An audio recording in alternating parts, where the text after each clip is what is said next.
Because we have been playing at this political game for 150 years. We know the system inside out and backwards. And we ain't playing. Other groups still gotta learn it. If you're Putin, you don't know the whole system. If you come from Cuba, or you from Venezuela, or you coming from other countries, you don't know. American blacks know the system, and that's why we've mastered it to this effect. But again, the next stage in the 21st century is parlaying all of this energy into a mandate for a real addressing of real problems with actual tangible solutions that we can see and count. We have to be able to count the impact of Joe Biden in our Black communities and in our brown communities, in our poor communities, and in all of the other communities that are organized. We have to be able to measure the Biden impact on Black America as soon as we're able to begin pulling in the impacts. And what we start with right now, the thing that's in play right now is appointments. So we need to count his appointments to Trump's appointments to Obama's appointments to give him some help. Give him some help. Yeah, give him some help.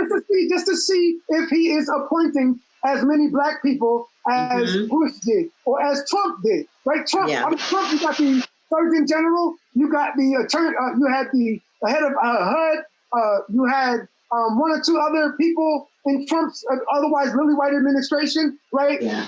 Clinton had a number of Black high-profile people. That's my point. Is we have to. That's just one measure: is appointments and high-profile Black political leaders.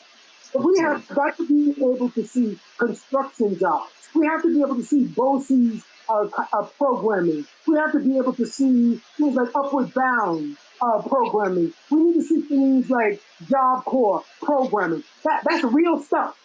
And those are things that our young people can benefit that don't need to go into a $100,000 debt college education to listen to a brother like me, because that's what my students are paying. And some kind of housing initiatives or housing.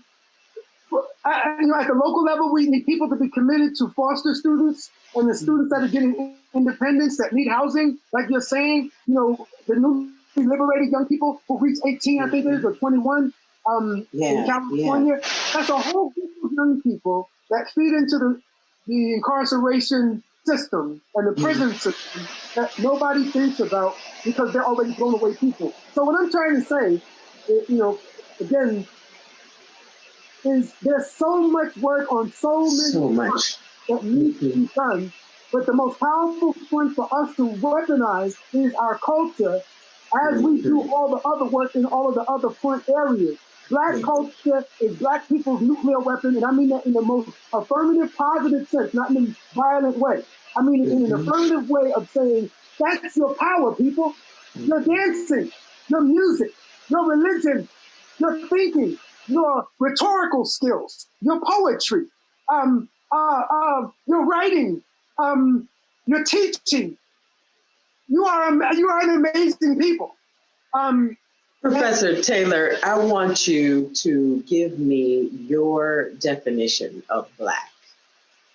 Black to me is blue. That's Black. Black is blue. And I mean that in the sense of the blues. Black is the blues.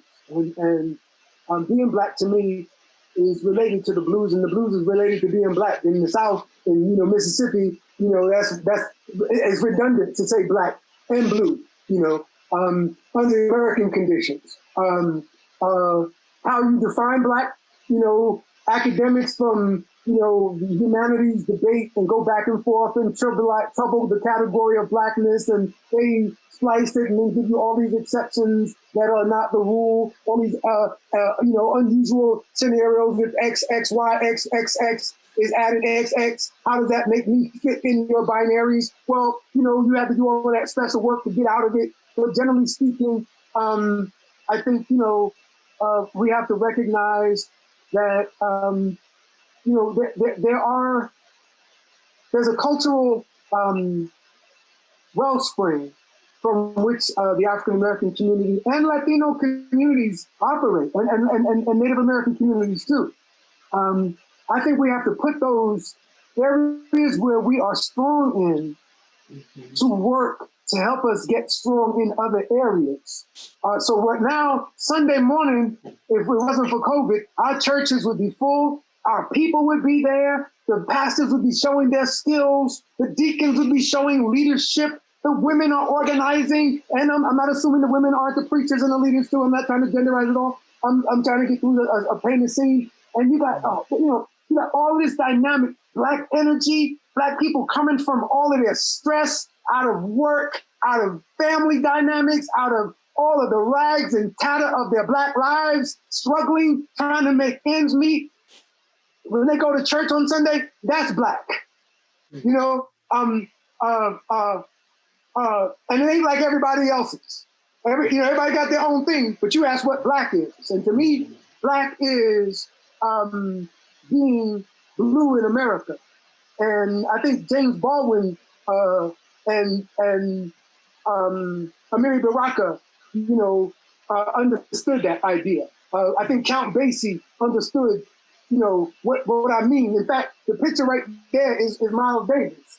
That's Miles Davis, right? And so, to me, Howlin' Wolf and Muddy Waters and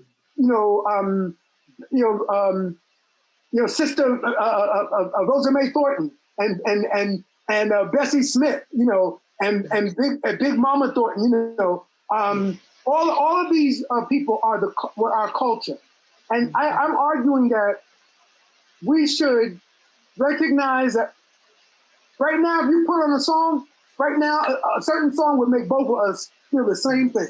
Where you are and where I am right now, you put on, let's say, hypothetically, from our generation, Cheryl Lynn's To Be Real right now. It's going to bring back a lot. Just that boom. What you find?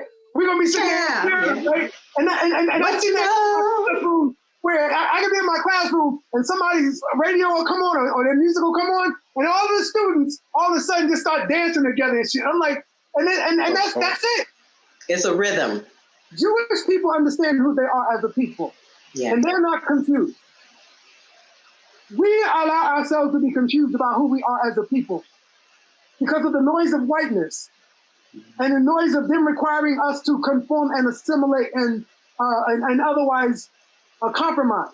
Go out of ourselves. And what I'm saying is, they just showed us who they were. And if you're still trying to appeal to that, then you go ahead and sell your soul to that. But they showed you what they're willing to let happen in this country. Look, didn't you see those fangs? Didn't you see those fangs? So a lot of Black people got a rude awakening in November. They got a rude awakening, 70 million rude awakening, and said, wow, we live in that country. After all we all know, no matter whether you downplay it or not, we all saw the same show, and y'all said more.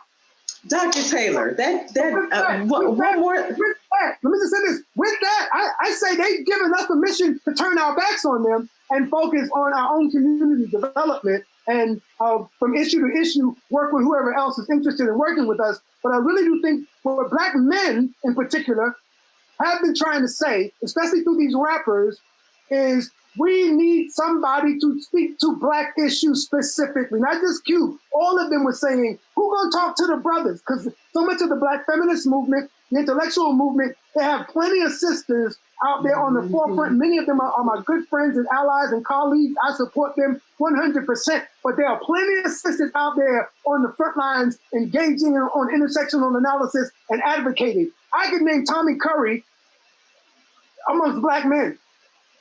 Right? One dude, one scholar who's got chased out the country from Texas out to London so he could just live as a scholar. So my point is, I think we need to understand the nature of where we are, what the times are, read the tea leaves, and understand it's time for self-determination, it's time for self-development, it's time for community development, all together at the same time. All of this is what must be the energy of now. Anybody who's satisfied that they help Biden win and doesn't stay engaged on some level then they think that's all they needed to do. But the truth is, in order for there to be the kind of impact and change people have been marching and protesting for, from policing, like consent decrees, and just changing the national attitude about policing from when Trump said at Suffolk County Police Department, hit him in the head, rough him up. Well, Biden's going to talk. Biden's already sounding like one of the greatest presidents in American history just in his tone, the way he's calmed everything, the way he's saying to America, we're going to be all right. We're back. He's saying all the right things so far. Now, he's going to disappoint you because the whole thing is awful. The whole system is corrupt. So he's bound to disappoint you. But I think under the circumstances of this corrupt system, until we transform it, we have to play with it and operate in it. And I think Black people are doing the best they can under the circumstances. And so are women as a group, independent of Black or white.